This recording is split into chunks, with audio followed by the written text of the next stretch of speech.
All right. Hi there, future public office candidates. My name is Dylan Epperson, and I'm presenting over Chapter 11 Contact and Nonverbal Communications with Human Interactions. And I'm talking to you about using nonverbal communication to appeal to your voters. Like I said, my name is Dylan Epperson. I am currently a senior advertising and public relations major here at the University of Nebraska Lincoln. This coming May, I'll be graduating with a degree in journalism and mass communication with concentrations in political science, communications, and English. After graduation, I'll be looking for positions in marketing and brand strategy. Through my college years and career, I really immersed myself in many public relations and political science coursework.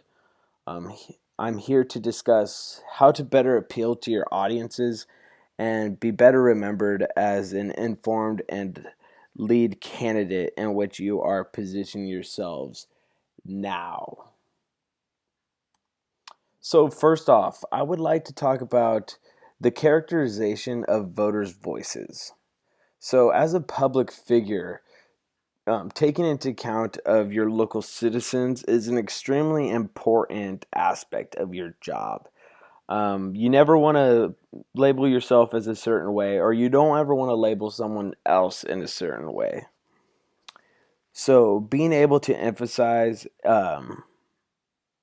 your empathy for others and to let your voters know that you feel for them is all a part of your job and what you're running for. And you need to really express to those people you put yourself in front of that you can actually put yourself in their shoes without applying any traits to a person or anything like that. You just want to let those people know that you understand the problems and know what's going on in the community, and you can feel for how they are acting or are being treated in the community.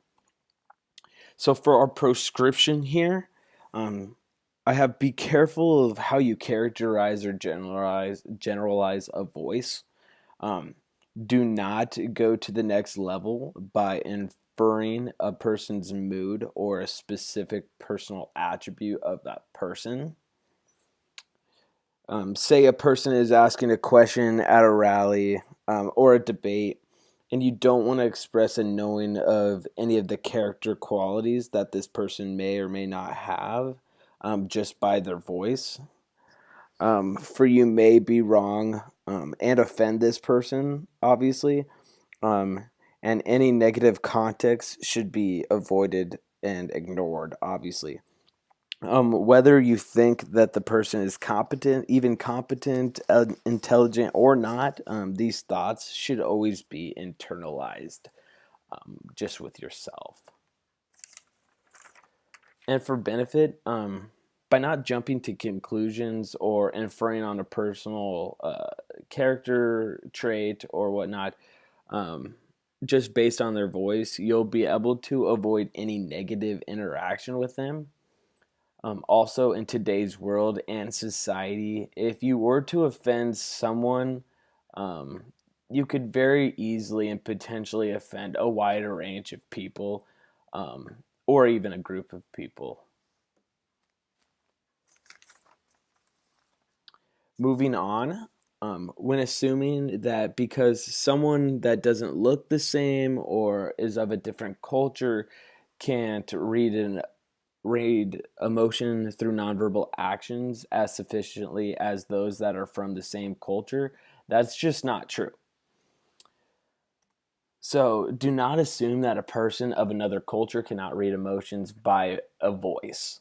Um, you can make the same. We tend, whether what culture you're from, we always tend, just as humans, to make the same errors and confusions, um, even if they're a part of your culture or not. When sharing political views and how passionate you speak, you can go without verbally saying how passionate you are. This creates a strong message, and you will know that how much you care about that topic is being perceived and understood by everyone. So, pretty much, not saying how much you care about it makes your message stronger. When you use your voice and your hand gestures and your passion in your voice and your tonality and your rate of speech, and you really show that you care, um, it's perceived by the audience, no matter the culture or language that they speak. They can feel that passion and emotion arising from the inside of you.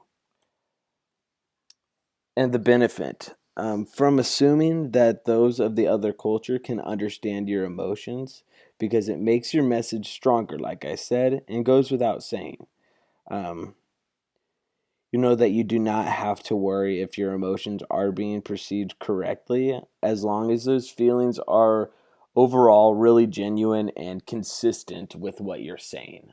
Um, the consistency is huge there, because if you're throwing out consistent remarks, those are going to be seen as that's your true thoughts.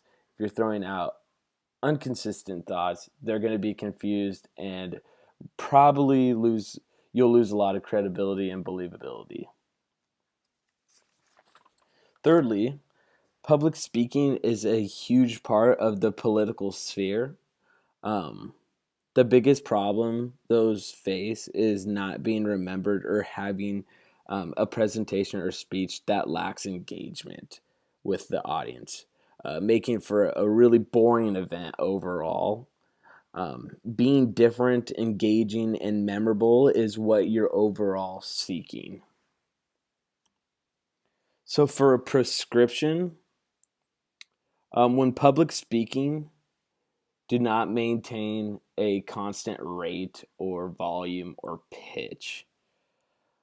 Um, your main job is just to deliver a speech or presentation that will have the audience thinking about it a week after you present it.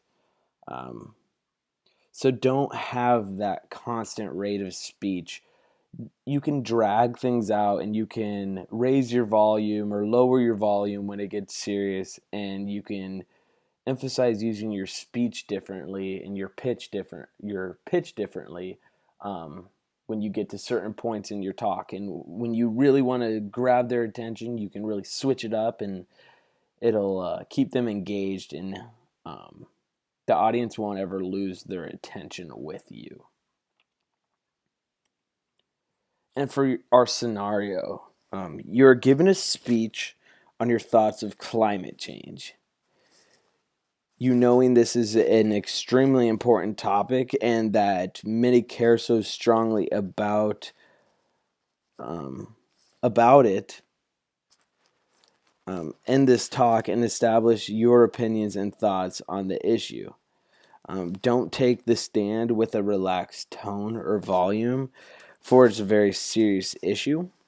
While presenting the facts on the issue, your pitch should not be so slow, and your rate of speech should not be slow as well and constant. You want to switch it up, and you want your facts and everything to really stick with them before you go into your opinion side of things. You do not, at any of the point of your speech, want to lose credibility at all.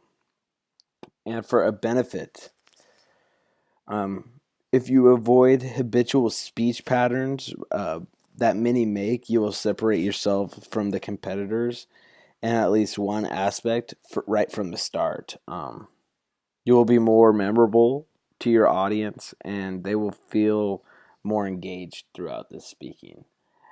And I used the picture on this slide um, because though it might have been a bit odd of a speech, you can really tell that Dwight grasped the audience's attention and made them love him right from the start. Even if what he was saying made no sense, they really took keen to what he had to say, and supported him along the way. So if you haven't seen that episode, I'd really recommend that. And fourth, holding the floor too long can lead for can be bad for both of the debaters in a debate. Just not creating open conversation isn't even a debate. So one looks like a hog, hogging the microphone, and the other looks too shy to earn their chance to talk. To make for, even though if that other person wants to make for engaging conversation, those participants and mediators need to understand that conversation needs to happen for a truly valid and fair debate. For prescription, while debating, you should always create a fluent conversation, non-verbally turning over the floor and providing the opportunity for others to speak while holding a positive and more progressive conversation. For our scenario, you are running for a school board position and school's budget is at the conversation.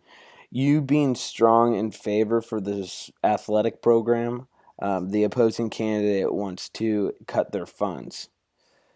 Opening up the floor to conversation will allow you to make your points heard, and you can also rebuttal the thoughts on where they think the budget should go. So if you're saying that the athletic program is really good for the kids, keeps them off the streets, keeps them entertained and in a healthy environment, whereas if they were to cut it, it would eliminate that, and more kids would turn to the streets, and more kids would turn to gang violence or vandalism and stuff like that to fill their time with.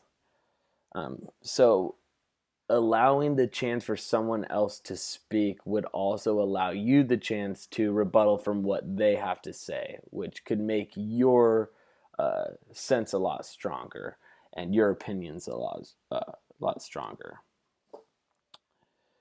And while you're running for the positions, you can for sure expect to be in a debate, obviously, and though you and the other candidate may not have the same thoughts or see eye to eye, it is a must to create the floor for a fair conversation. Even though passing the floor over might be losing some power in a way, or losing power, but offering it up the floor for them to speak allows you to have a chance to hear them out and hear what they have to say, and allows the audience to also hear what they have to say and make an informed and just decision.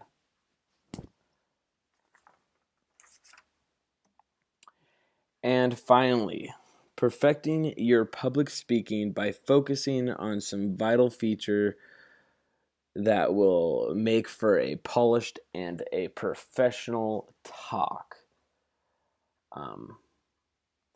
The public presentations and your speeches should always move fluently, maintaining the audience's attention. And we have another prescription. When public figures deliver speeches, the speaking should maintain fluent speech. While speaking, you should introduce a variation in your pitch and increase a level of loudness while speaking at a faster pace rather than a slow pace. And our scenario is, picture you're at a rally and want to earn the crowd's attention and their support. They are there to listen to what you will do to create change in the community, by being prepared with the content and ideas that if you are elected, you will improvise. It comes down to your delivery and believability to what you introduce. By reducing breaks in your speech and delivering it with passion in your voice will bring the crowd to a roaring applause. Your passion will be heard through the loudness and differentiated pitch and quick paced delivery, raising and improving your credibility. So you want to believe and you want to feel, even if you know you do, you want to show that to the crowd through your voice and not the words you're saying. You want to show with your emotion, um, truly how you feel about this certain topic. And the benefit, perfecting this will bring a crowd to support you, and it will show that you care about them and your community. Listeners are hearing and processing the passion being spilled out. Um, Kind of like I said before, people don't want to hear things when you're talking. They want to feel it. So if you can use your voice and what's truly inside you and display that through your voice, you're sure to grasp their attention and their support. So I would just like to thank you guys for your time, and I hope that this helps out in your future endeavors in life. And to always remember, now's your turn. Make it your time. Thank you.